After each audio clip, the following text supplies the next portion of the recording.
Good afternoon, everyone. My name is Jacqueline Diet. I'm the head of school for business, travel, accounting, and professional services here at the College of Enfield. And I would like to start off our discussion today about careers in travel and tourism.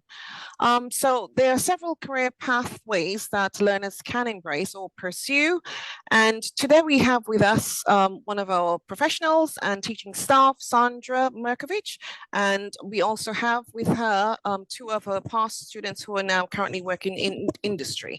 So to start off with, we'll just have a brief overview of some of the positions that students can apply after completing these programs. And then I will hand over to Sandra and her past students to give you more direct update as to what's happening in industry and how they are working towards achieving their goals, both currently employed. So there are a variety of roles that one can pursue, which will be delved into more detail by the staff and students, but I'll just give a brief overview of some. For example, students can partake or try to pursue travel consultancy work for travel agencies, assisting clients in planning, booking their trips, and or providing information on destinations. One can possibly aspire to become a tour operator, where you can organize packages, and individuals can work as tour operators designing itineraries for clients, negotiating with suppliers, and ensuring smooth execution of travel packages. Other opportunities exist with airport customer services roles, cruise ship roles, travel marketing roles, event coordinators. So there's a variety of roles within the travel and tourism industry that can potentially be one of your pathways should you choose to enroll in one of our programs. So I'm going to now hand you over to one of my expert tutors, Sandra, and she will then take you through a variety of courses that we run here and give you more insight into what we do as part of the travel and tourism provision here at the Enfield campus. Sandra, over to you. Thank you.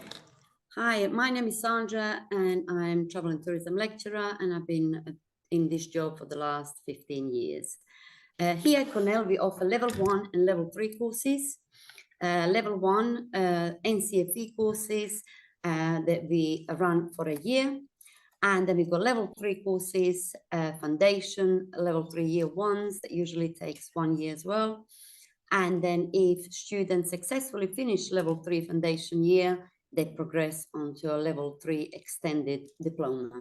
And once you obviously achieve 2-year course, then obviously students have options to go to work, or they can actually progress onto university.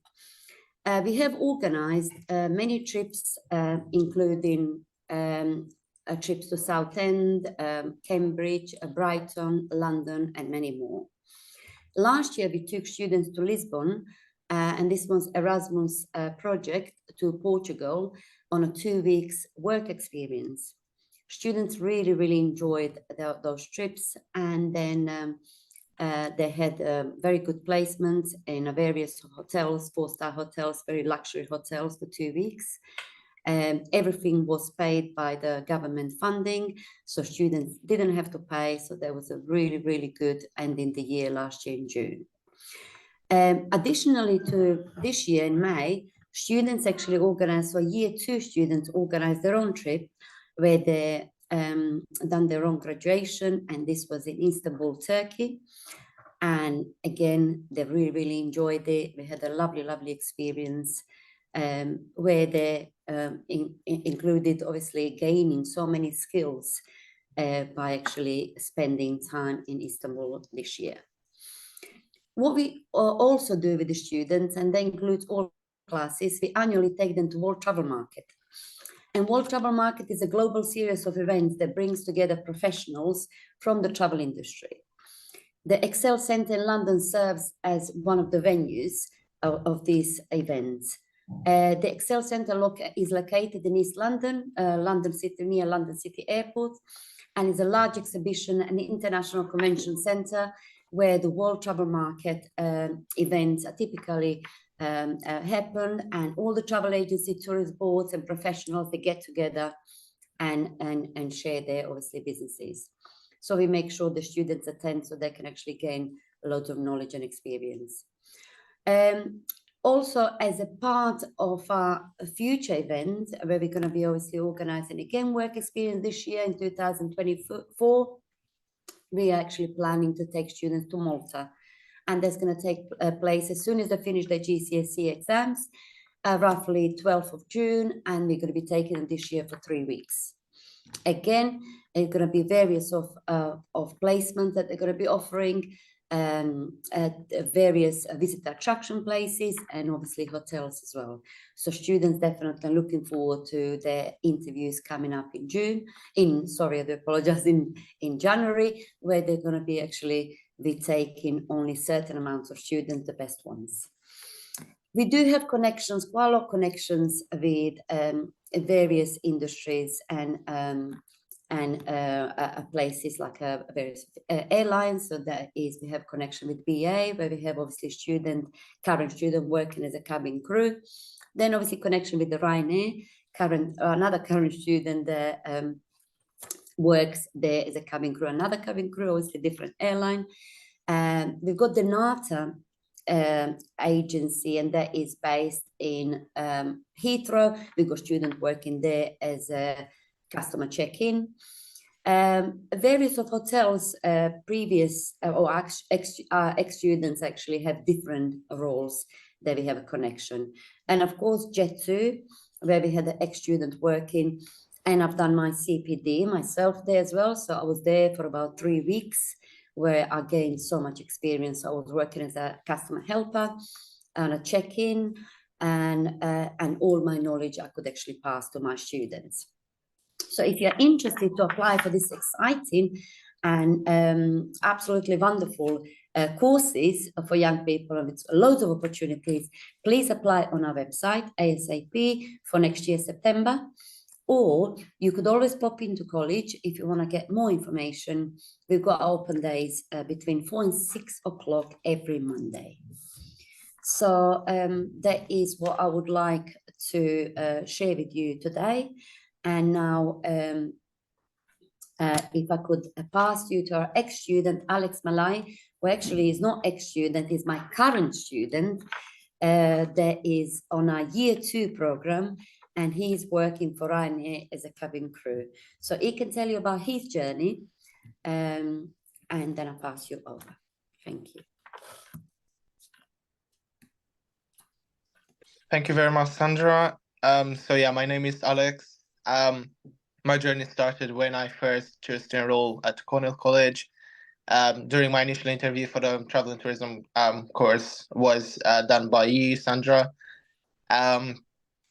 Because I wasn't really sure about my career path. You chose to give me a chance to enroll for the level 3 course. Throughout the year, I received an immense support from you. As you noticed, my interest in having a career as a cabin crew. You gave me all the knowledge that I needed to pursue as a cabin crew. And an eye-opening moment, I think it was when we have an open day with Ryanair that actually came to do a presentation at the college near the end of the year, I believe. And we've learned about the opportunities in the industry, and I was really fascinated. And that was, I think, the moment that made the click in my mind that I really want to be a cabin crew.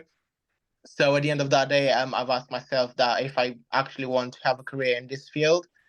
And in the months that were following, after the completion of the first year of the college, I made a life-altering decision. I risked my job, my current job that I have back then. I moved to a new city, embraced a new experience, and met a lot of new people. Looking back, I realized that I had to adapt to numerous life changes and face challenges. For example, the training, having to move to a new city, not knowing anyone. And one thing became clear, that I have to succeed if I really want to have a career in this field. And I must also mention that the college played a significant role in supporting me and opening numerous opportunities, as I had access to the people that were actually recruiting for Ryanair. So I had the chance through the college to talk with them directly. And today I can proudly say that I work as the cabin crew for Ryanair. However, I won't stop here, because my dream one day is to occupy the captain's seat. And yeah, always remember that the sky is the limit. So I'll pass you now to Leandra, I think. Thanks. Thank you, Alex. Thank you.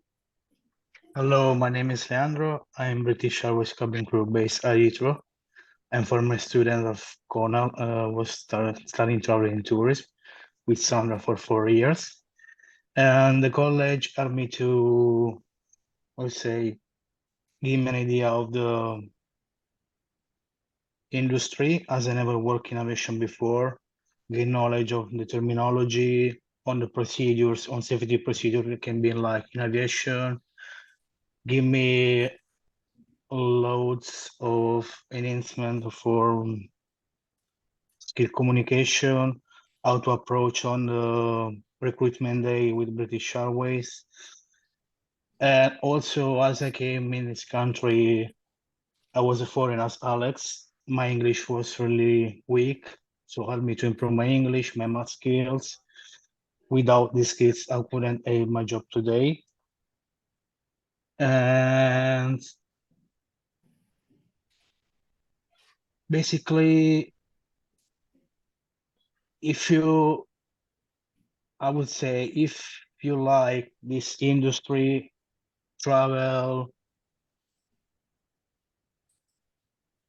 and anything else, sorry, just give me a bit. Basically, so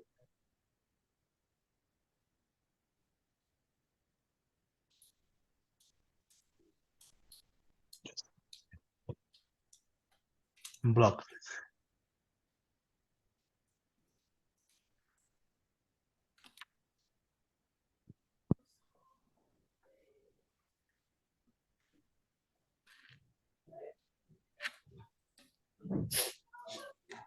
Sandra, can you step in? Yes, yeah. Leandro, can you hear me? Yes, Yeah, okay. You got a brain freeze, isn't it? yes. You just big couldn't one. remember. And usually when you're under pressure, that's what happens. Okay.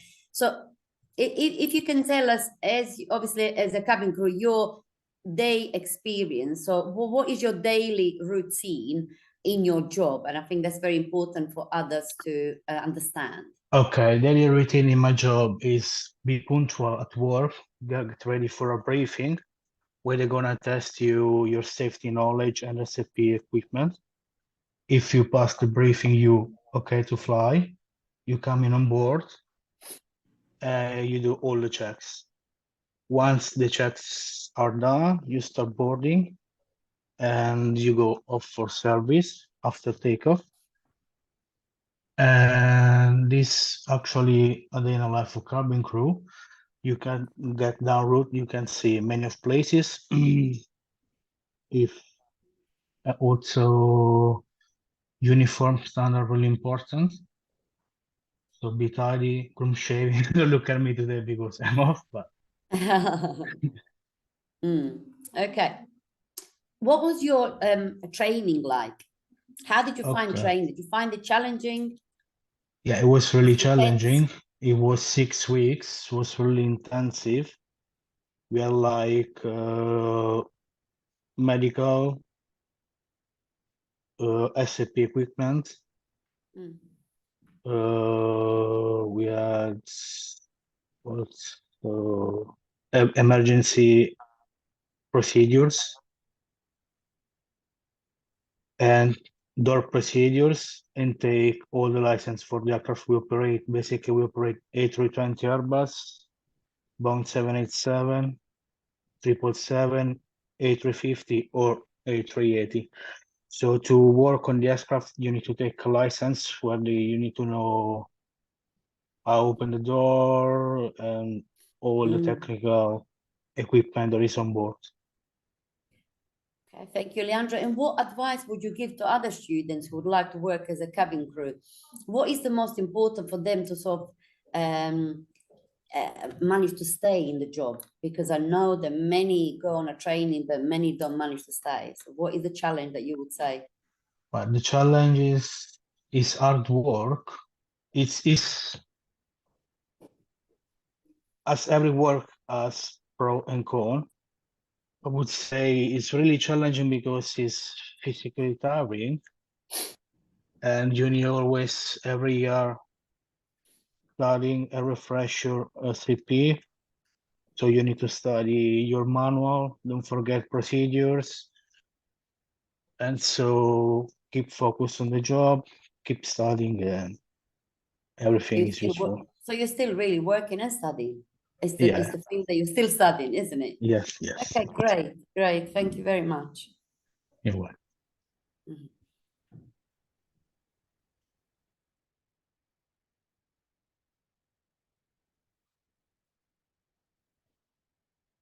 Sandra, can you talk to us about you mentioned earlier that you had taken some learners overseas last year, and they had gotten involved in a variety of work experiences. Can you share with the listeners today about those experiences and what sort of roles did students have to get involved with, and how successful were they, please? Okay. Right. So last year we took students on Erasmus project, which was a work experience in Portugal, Lisbon. We had a very successful experience. I took 12 students, only the best ones. They had a luxury 4- or 5-star hotel work placements.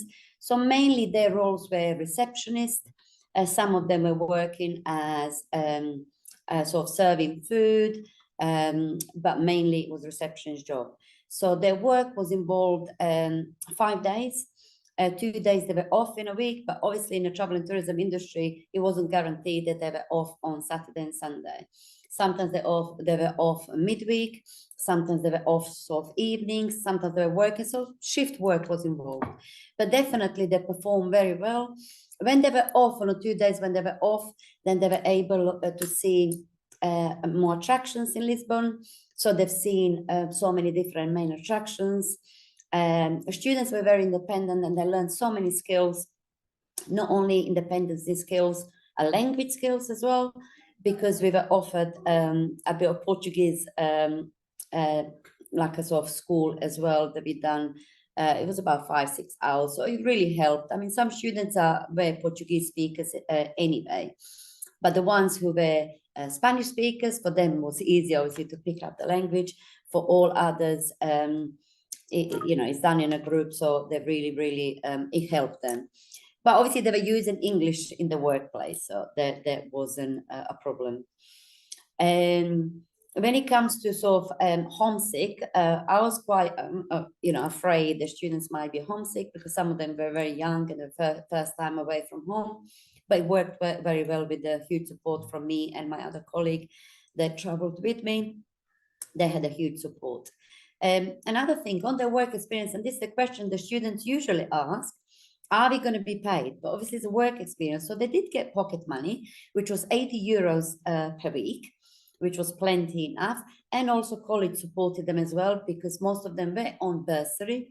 So they gave them a bit of amount of money as well to top up onto their pocket money that they were getting through the work experience. So they definitely financially didn't need to worry. So definitely this experience, putting that on the CV greatly helped them because after I did get feedback from our students, they did manage to get certain jobs, and then some of them did get part-time jobs working at the airport. So this definitely experience helped them.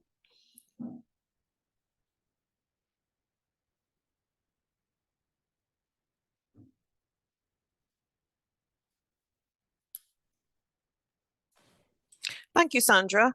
Can you also talk about, because I'm aware that you're also working during the weekends with Jet2. and as a current or one of the top tutors on the program, with you embedding your skills in industry and bringing that back into the classroom, how has that been for you? How has the experience been for you? And what new things might you be learning that you can then bring back to the classroom? By being part of Jet2, a team during the weekends, it was challenging for me. So obviously I'm a full-time lecturer. So obviously I really wanted to do that because I never worked at the airport and I wanted to run a ground staff check-in courses. So those are the airport operation courses. So I really wanted to experience that. Definitely enjoyed it.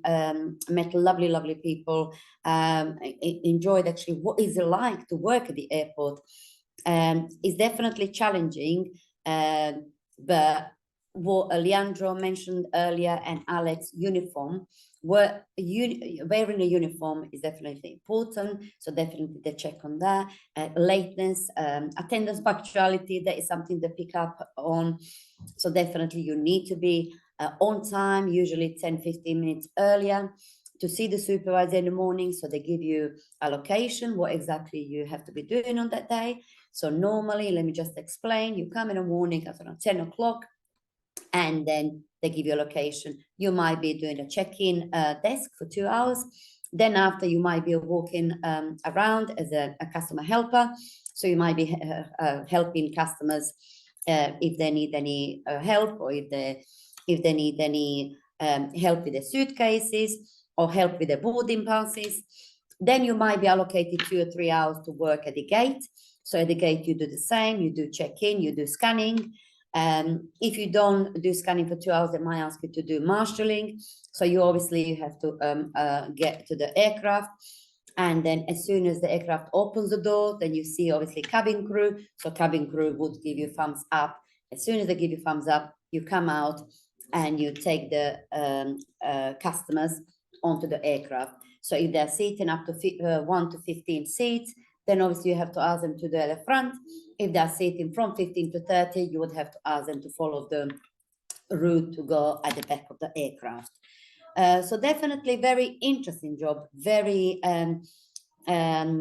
exciting job as well, because you meet different people. You see obviously cabin crew as well, so you're in contact with them, you're in contact with the pilots, with the dispatchers as well. Shift work, you do shift work, so sometimes you might be on a shift work at 2 o'clock, 3 o'clock in the morning, after midnight. And many people work on a 20 hours contract, 30 hours contract, and those contracts are rotating. So you might be working 1 week 12 hours per day, and another week you might be working 6 hours per day. And then definitely shift work is something that is challenging, so definitely it's not for everyone. But if you can pull through shift work, then obviously there are opportunities for progression. Not only staying at Jet2, you can then progress to work for different airlines. Thank you. Brilliant, thank you. So if I can take you back to the qualification itself that we currently deliver, if you can look at the level 1 qualification and what units are involved in that qualification, and then if we can also look at the level 3 that you currently deliver, the foundation and the extended, and what units are covered, so that students or potential listeners can get a feel for what the program covers. And then if we can then invite both Alex and Leandro to just give us a take on how they felt, or which particular unit they enjoyed most, and why, and how those units were then translated into industry and what they found in terms of relevancy to what they're now doing.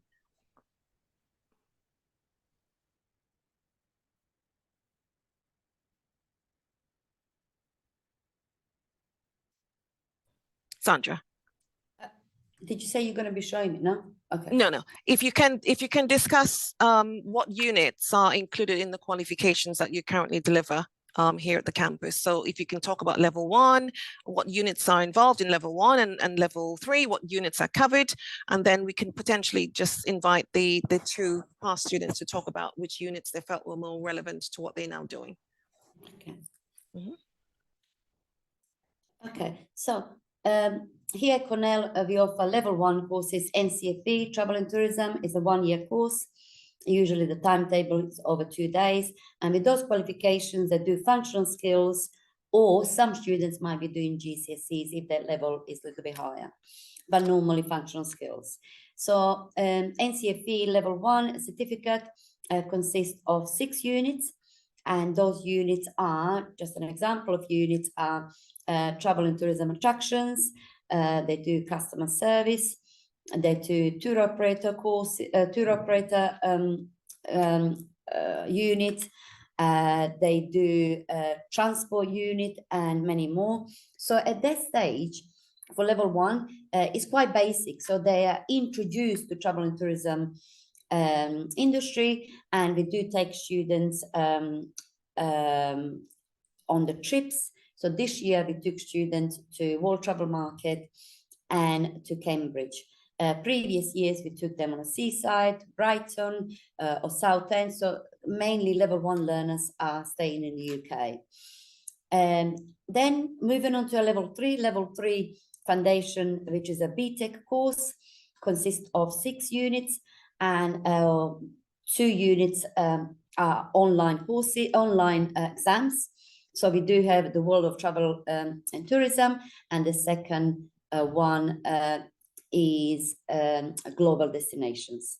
So those 2 units are online exams that they sit in January. And then if they don't pass in January, they have a retake one more chance in May. And we do other units as well. So in level 3 foundation, they do 4 other units, and that is coursework only. And in a year 2, they do 7 units, and then there are no exams in a year 2. So if successfully they finish foundation 1 year, they progress on to a level 2 extended diploma, which is consists of 7 coursework, obviously 100% assessment units. The units that we do in a year 2 are, just to give you an example, accommodation unit. Then we do issues and trends in travel and tourism.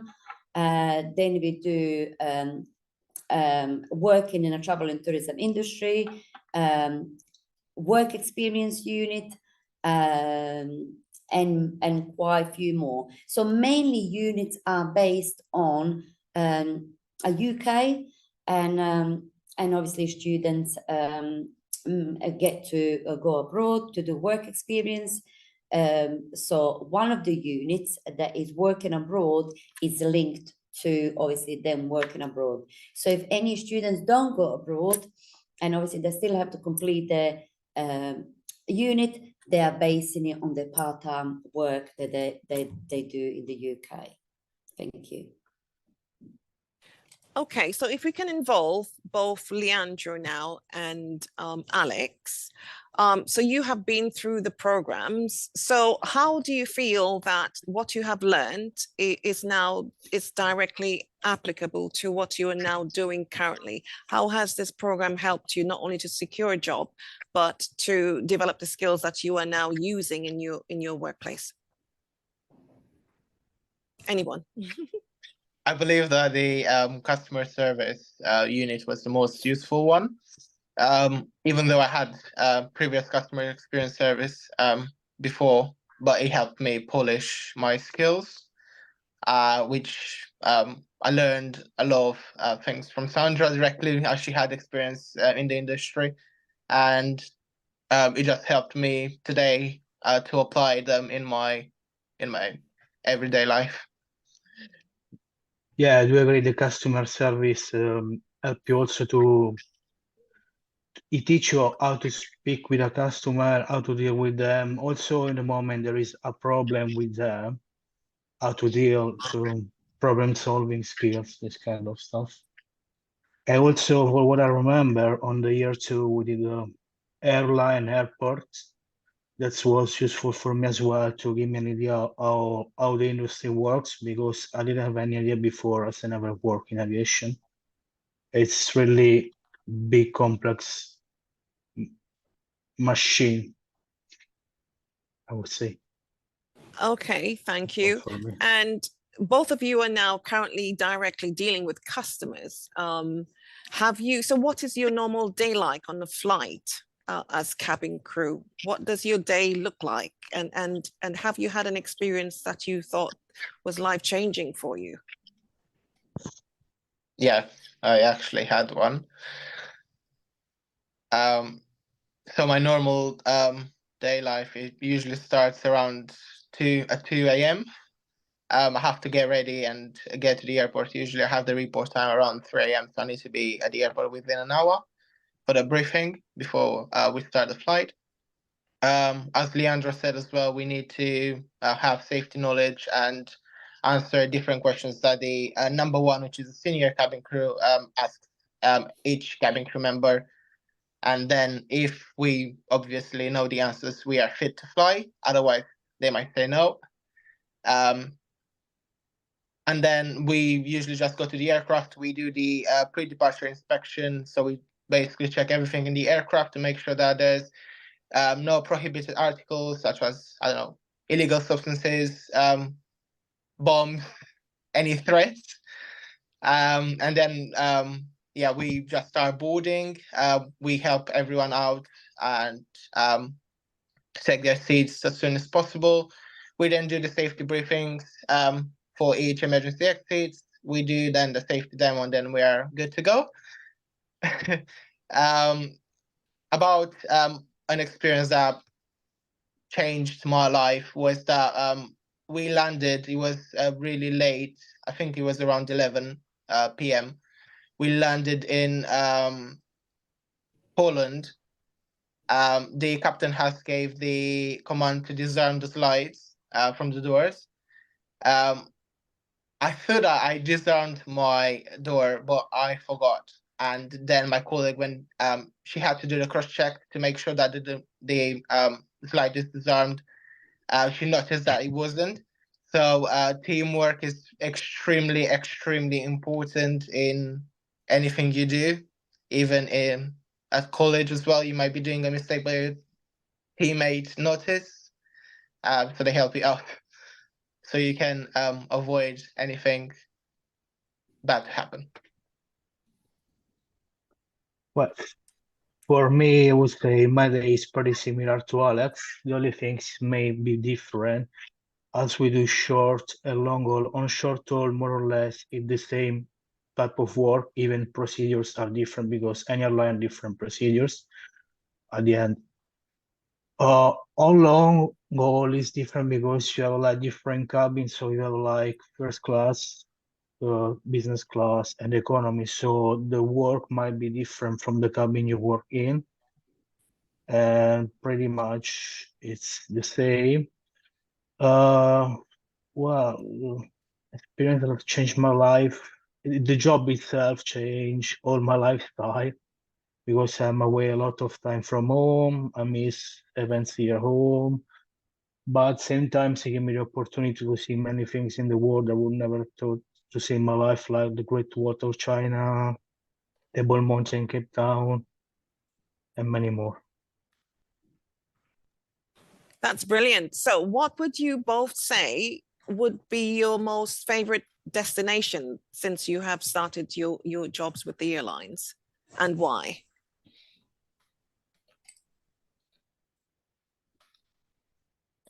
I do not really have a specific destination that I like, as I'm doing short haul, so we're not staying abroad unless something bad happens. But I would actually say Malta because they have just a nice weather, nice people, and yeah. For me, number one, I would say Mexico City, as I'm into history and I like pre-Hispanic culture. And after that, I would say China, because I always dream about to see the Great Wall of China, and I didn't told, but the country's technology infrastructure really advanced, even if people may think different things. But you can say at the same time it's still like really communist country in certain things like speech of freedom and these kind of things. Freedom of speech, sorry. Okay, and if we can take it back to Sandra. Sandra, over the years, you have delivered the travel and tourism course. What would you say keeps you motivated, and how would you inspire, or what would you say to inspire those who are listening to try and give it a go and have this as a career path?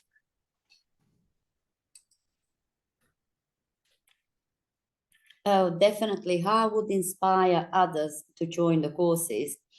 As we listen now, what Leandro and Alex are saying, and I'm sure they would agree with me.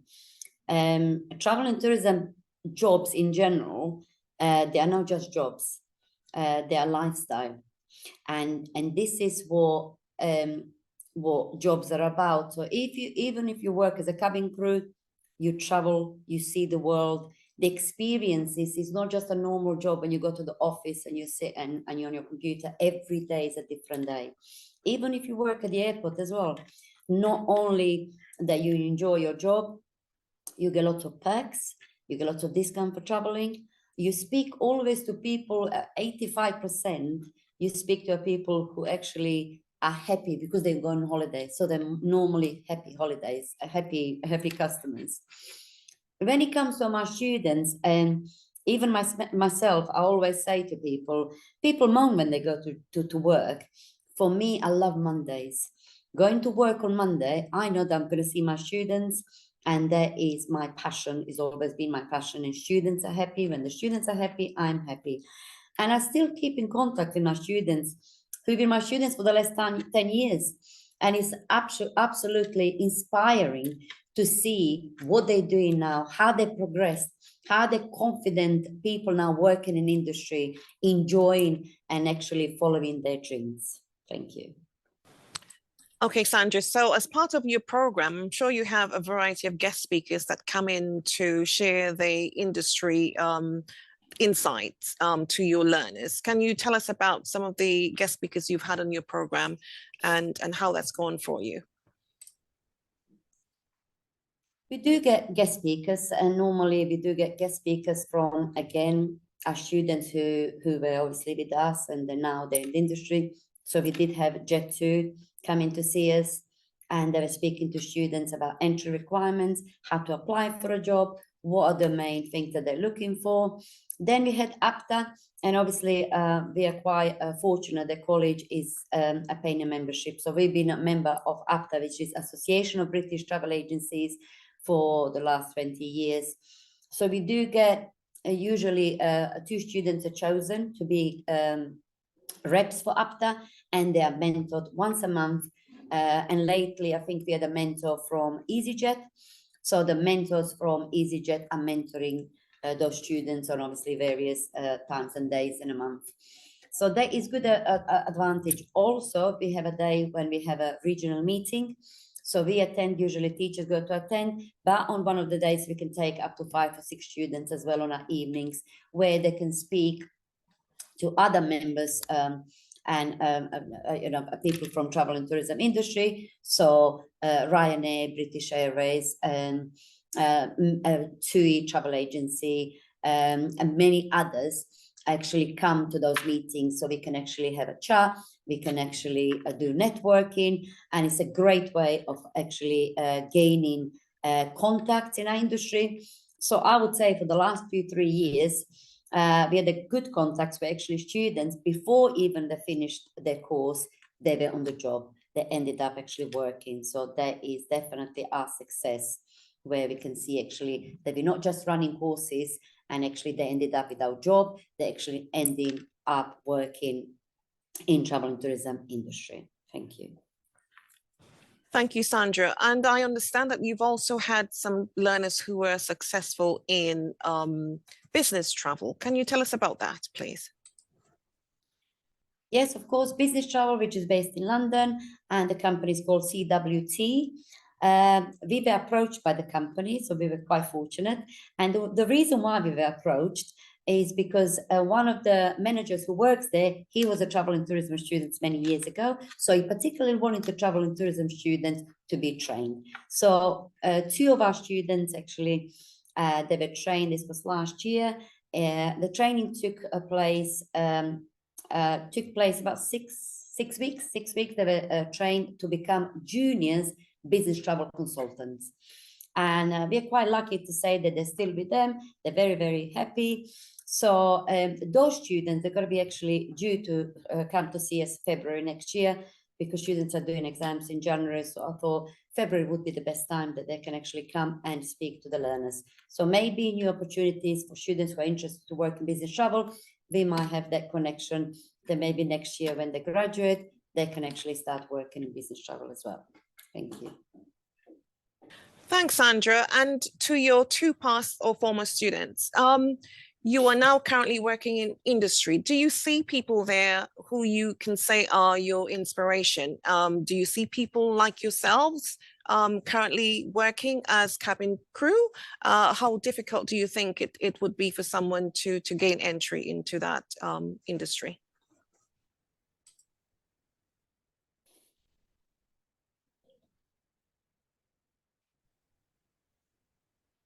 Well, it's not difficult. It just is hard because the training are long and intensive. But once you pass the training, the job itself is pretty easy. It can be difficult in a day you have an emergency on board. Yes, that can be difficult, but so it's just difficult to at the beginning, but once you start working, it can be done. So don't give up at the beginning. Brilliant. Alex, do you have anything to add? In my opinion, is a hard process, a long process, and it costs a lot of money. I mean, what I'm going to say now, it worked for me, it might not be working for someone else, or what you might be doing, it might not be working for me. Yeah, it's pretty hard to get into the industry because they're not accepting, first of all, applications all the time. They have a month or a few months when they're actually opening the applications, and they have to select the applicants. You need to get, first of all, a medical certificate that will basically check everything from blood pressure, heart rate, height, weight, everything. And then it depends where you live as well. In my case, I needed to have some saved money in order to move to a new city and be able to rent a studio or something small and cheap for the start. So you need to have either some money saved or someone that is actually able to help you in that direction. The training itself, it was extremely intensive. I remember I was all day at the hotel where they were holding the training. And then when I was getting home, I needed to learn and revise again everything from that day for like a few hours, 3-4 hours. So I usually ended up going to sleep at like 1-2 a.m. in the morning, and then wake up again at like 6 to get ready and be there at the hotel by 9 o'clock, sometimes even earlier. But yeah, you have to be punctual. They will check the grooming, even your nails, shoes, hair style, makeup for women's nails again, and everything. So you need to be consistent. You need to make sure they have a perfect grooming, and you really have to want to become a cabin crew. Otherwise, you're not going to be able to learn a lot of information in that short period of time, because 6 weeks, in my opinion, is not enough to be able to settle the information that you're getting, because every day is different information, and you have daily tests as well that you have to pass. So I believe that a bit of more weeks, about like 10 or 8 or 10 weeks, it should be a reasonable time for the amount of information that you're getting. Well, thank you for that. And Sandra, I'll give you the last word, please, so we can wrap this up today.